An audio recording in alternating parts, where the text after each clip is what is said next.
नमस्ते साथियों, आशा करता हूं कि आप सब स्वस्थ हैं, मस्त हैं और खुशहाल हैं अपनी जिंदगी में। आज का जो हमारा सवाल है बहुत ही दिलचस्प है।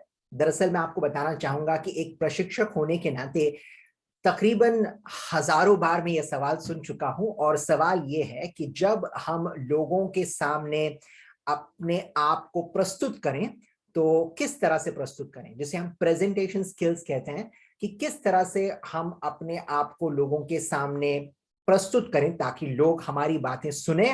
लेकिन कई बार होता यह है कि मन में झिझक होती है, बहुत सारा डर होता है, जिसकी वजह से हम सही तरीके से अपने ख्यालों को दूसरों के सामने प्रस्तुत नहीं कर पाते। तो आज इसी सवाल का जवाब देने की कोशिश करूंगा मैं और जानेंगे कि कैसे हम बेहतर बन सकते हैं इस प्रेजेंटेशन स्किल्स को लेकर। तो सबसे पहले तो मैं आपको बताना चाहूंगा कुछ दिलचस्प बातें। तो दिलचस्प बात यह है कि आज से कई साल पहले एक रिसर्च हुआ था, संशोधन हुआ था, जिसमें यह जानने की कोशिश की गई थी कि कौन सी वो चीजें हैं जिनका लोगों को डर लगता है। तो कौन सी वो चीजें जिससे लोग डरते हैं, परेशान होते हैं। तो उसमें बहुत सारी चीजें शामिल थी। जैसे उदाहरण के तौर पर कुछ लोगों ने कहा कि मुझे बंद कमरों का डर लगता है, कुछ लोगों ने कहा कि मुझे ऊंचाई का डर लगता है, कुछ लोगों ने कहा कि मुझे अंधेरे का डर लगता है, कुछ लोगों ने कहा कि मुझे जंगली जानवरों का डर लगता है। अलग अलग लोग थे, अलग अलग डर थे। तो इस तरह के बहुत सारे जवाब जो थे वो इकट्ठा हुए। लेकिन उसी लिस्ट पर नंबर 2 क्रमांक पर था मरने का डर।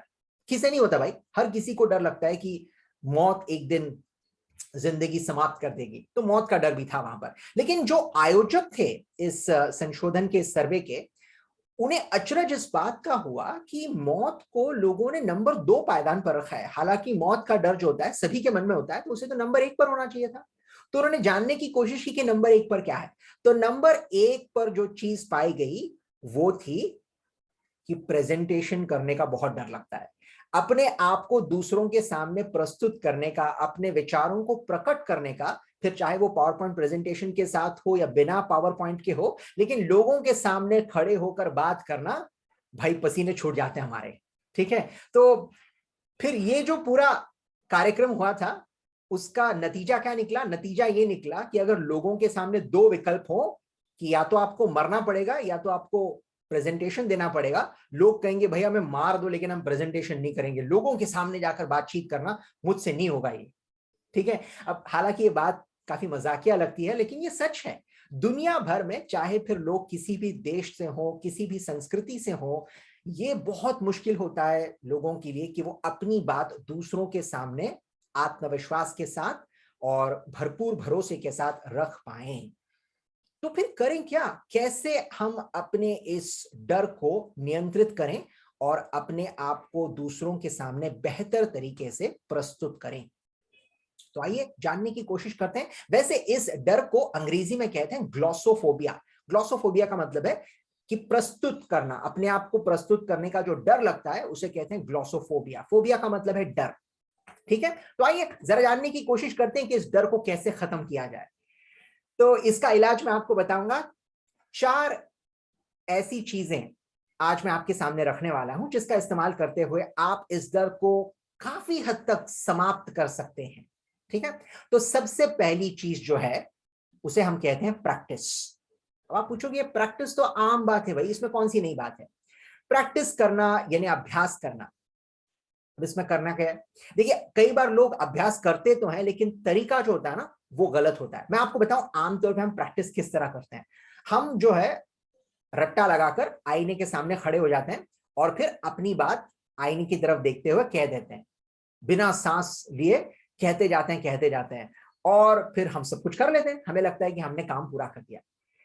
लेकिन यहां पर किसी चीज की कमी थी। कौन सी चीज की कमी थी? यहां पर कोई दर्शक थे? कोई था आपके सामने? कोई नहीं। तो आपने हालांकि अभ्यास अच्छा किया, लेकिन अभ्यास करते वक्त सबसे जरूरी पहलू जो होता है अभ्यास का वो है लोग, वो आपके सामने उपस्थित नहीं थे। तो क्या इसका मतलब यह है कि आईने के सामने खड़े होकर अभ्यास करना गलत है? जी नहीं। लेकिन सवाल यह भी है कि क्या सिर्फ आईने के सामने खड़े होकर अभ्यास करना पर्याप्त है? जवाब फिर से है नहीं। यानी आईने के सामने अभ्यास करना ये सिर्फ शुरुआत है, अपने आप में अंत नहीं। तो फिर अभ्यास कैसे करें? जब आप अभ्यास या प्रैक्टिस करें तो आपके सामने चंद लोग होना जरूरी है। तो हो सकता है कि शुरुआती दौर में आप आईने के सामने खड़े होकर कुछ दिन तक प्रैक्टिस करें, अभ्यास करें, लेकिन उसके बाद जब आपकी तैयारी हो जाए तो आपके दोस्तों के साथ या आपके परिवार के लोगों के सामने खड़े होकर 4 या 5 लोग कम से कम हो, जिनके सामने आप उसी विषय को दोहराएं जिसके बारे में आप प्रेजेंटेशन करने वाले हैं या फिर आप कहीं पर बातचीत करने वाले हैं। अब इससे फर्क क्या पड़ेगा? इससे सबसे पहला फर्क तो ये पड़ेगा कि आपके सामने जीते जागते इंसान बैठे हैं भाई, कोई कंप्यूटर नहीं है, कोई आईना नहीं है। तो जिसकी वजह से आप लोगों के हाव भाव देख पाएंगे, आपको पता चलेगा लोगों को मजा आ रहा है कि नहीं आ रहा है, कि नींद आ रही है, वगैरह वगैरह। और सबसे अंत में आप उनकी प्रतिक्रिया जान पाएंगे। आप लोगों से पूछ पाएंगे कि भाई आपको कैसे लगा, सही था कि नहीं था, क्या सोचते हैं आप इसके बारे में। तो ये जानकारी इकट्ठा करना आपके लिए बेहद जरूरी होगा। तो प्रैक्टिस यानी अभ्यास करना सिर्फ जरूरी नहीं है, अभ्यास सही तरीके से होना बेहद ज्यादा जरूरी है ना। तो लोगों के सामने प्रैक्टिस करें। इसके बाद जब आप लोगों के सामने असल में जाकर अपनी बात रखेंगे तो आप काफी राहत महसूस करेंगे।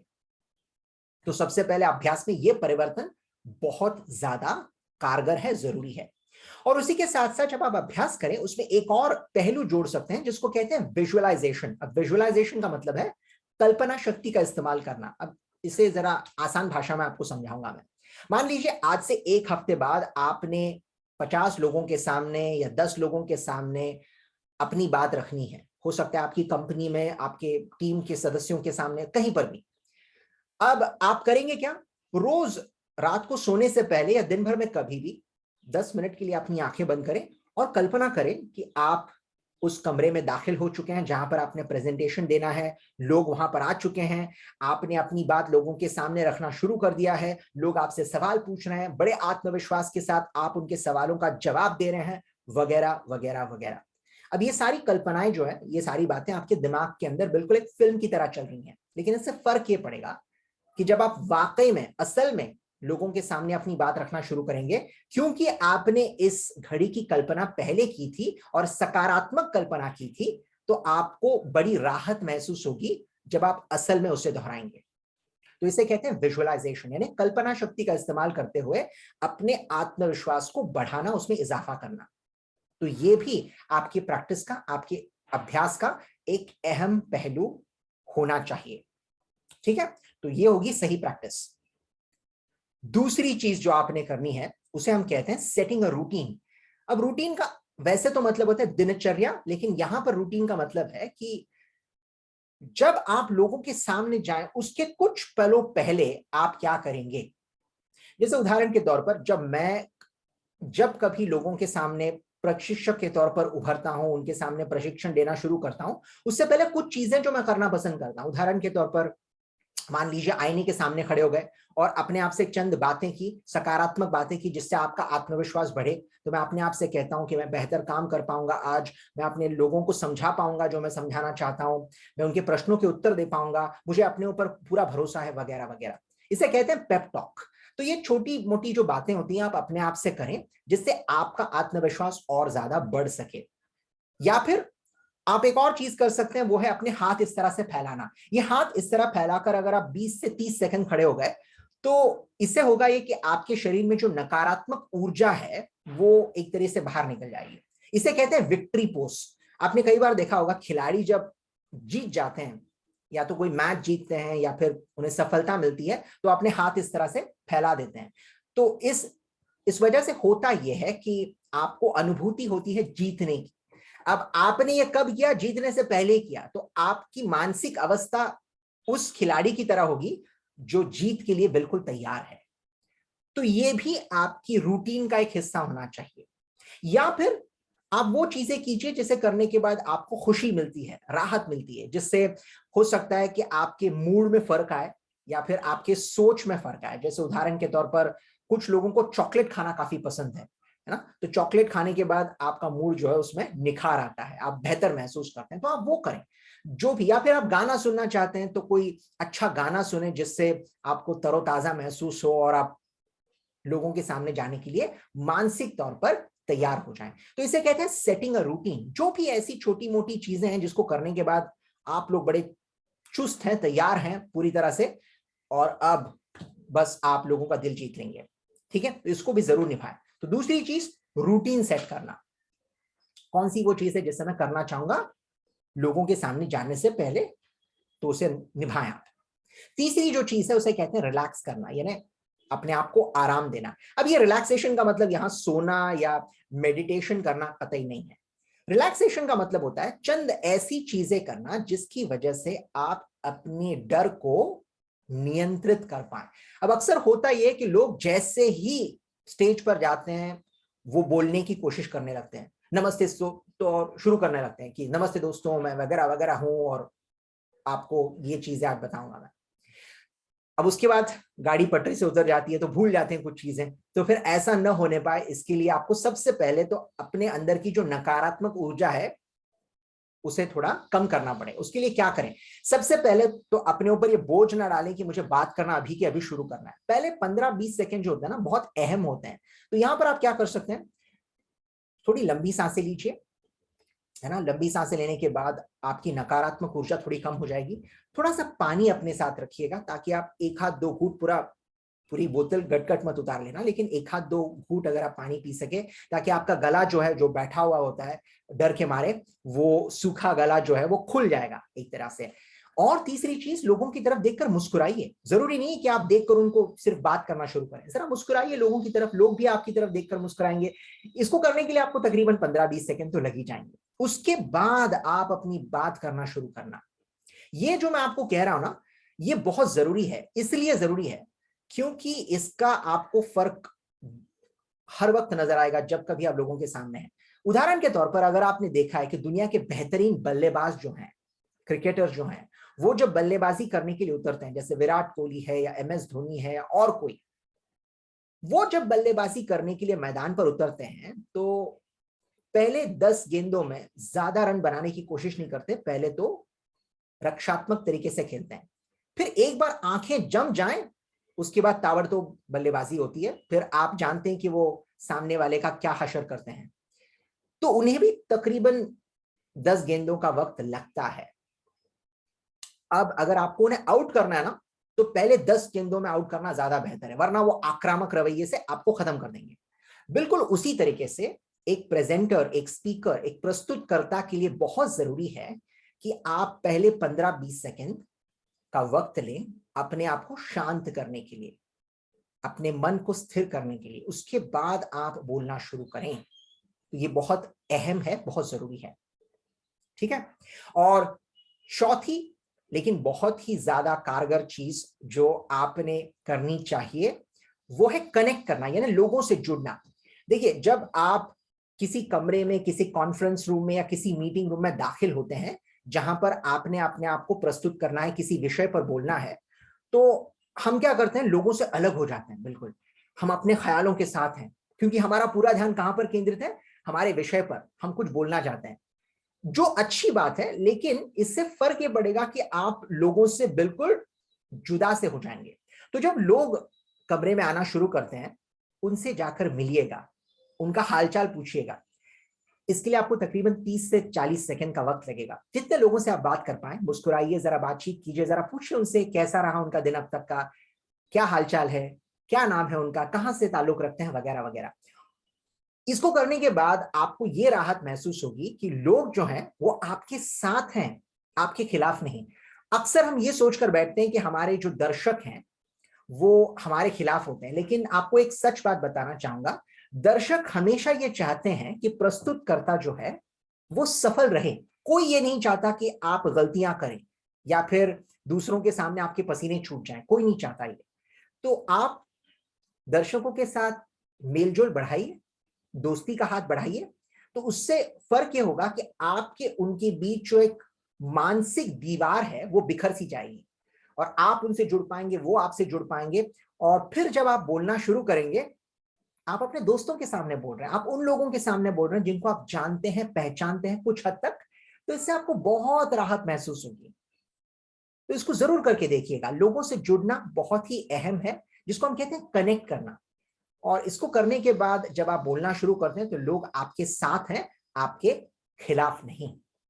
तो ये सारी जो चीजें अब तक मैंने आपको बताई हैं बेहद जरूरी है। कौन सी वो 4 चीजें? सबसे पहले तो अभ्यास करना यानी प्रैक्टिस करना। लेकिन ध्यान रखिए, जितना जरूरी है अभ्यास करना, प्रैक्टिस करना, उससे कई गुना ज्यादा जरूरी है सही तरीके से अभ्यास करना।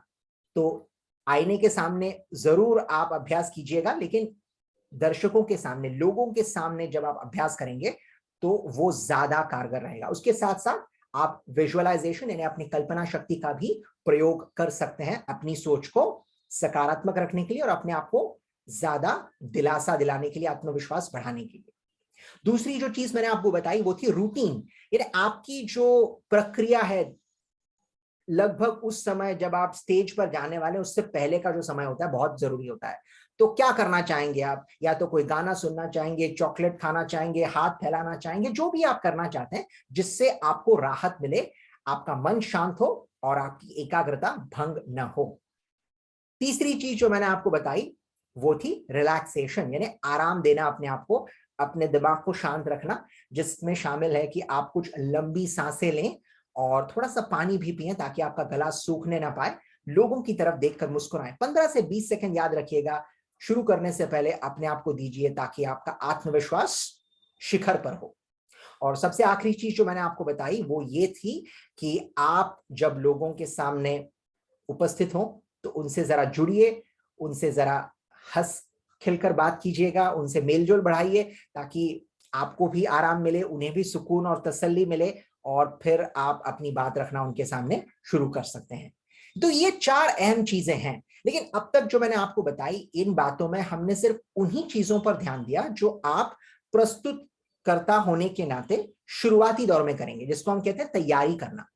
एक बार आप अपनी बातें रखना शुरू करेंगे उसके बाद क्या करना है वो बात की बात है। उसके लिए शायद हम अलग वीडियो का इस्तेमाल करें जहां पर मैं आपको विस्तार में बताऊं कि क्या गलतियां हो सकती हैं और कैसे उसको सुधारा जाए। लेकिन अब तक जो मैंने आपको बताया ये सारी चीजें पूर्व तैयारी है ताकि आप अपने आप को मानसिक शारीरिक तौर पर सक्षम बना सकें, तैयार रहें पूरी तरह से अपनी बातें सामने रखने के लिए।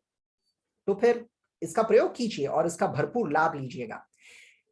एक आखिरी चीज, एक अतिरिक्त चीज मैं आपको बताना चाहूंगा। अगर आप एक बेहतर प्रस्तुतकर्ता, प्रेजेंटर, स्पीकर, वक्ता बनना चाहते हैं तो उसके लिए जरूरी है कि आप इसको बार बार दोहराएं। इसको एक आध बार करने से आप इसमें महारत कतई हासिल नहीं कर पाएंगे। तो अगली बार अगर आपसे कोई पूछे कि भाई क्या आप लोगों के सामने अपनी बात रखना चाहेंगे, बोलना चाहेंगे, तो अगर आपका मन ना भी बोलता हो तो उसे मजबूर करें ताकि आप राजी हो जाएं। जब तक आप अपने आप को लोगों के सामने धकेलेंगे नहीं तब तक आप इस चीज को निभा नहीं पाएंगे। अगर आप तैरना चाहते हैं तो पानी में उतरना पड़ेगा, है ना? उसी तरह से अगर आप बेहतर बनना चाहते हैं प्रस्तुतकर्ता के तौर पर तो आपको बार बार इस चीज को दोहराना पड़ेगा। यही एक तरीका है जिससे आप अपने आप को सुधार सकते हैं, बेहतर से बेहतरीन बना सकते हैं। तो फिर इंतजार किस बात का? अगली बार मौका मिले तो जरूर अपने आप को प्रस्तुत करना और मौका ना मिले तो मौका बनाना जरूर, लेकिन प्रस्तुत जरूर करना। मैं आशा करता हूं कि आज हमने जो सीखा, जो बातें मैंने आपके साथ बांटी, इसका प्रयोग करके आप अपने आप को पूरे आत्मविश्वास के साथ लोगों के सामने उभार पाएंगे और अपनी बातें उन तक पहुंचा पाएंगे। ठीक है, तो मुझे जरूर बताइएगा कि आपको ये बातें कैसी लगी। बहुत जल्द मुलाकात होगी एक अलग विषय पर। तब तक के लिए अपना ध्यान रखिएगा।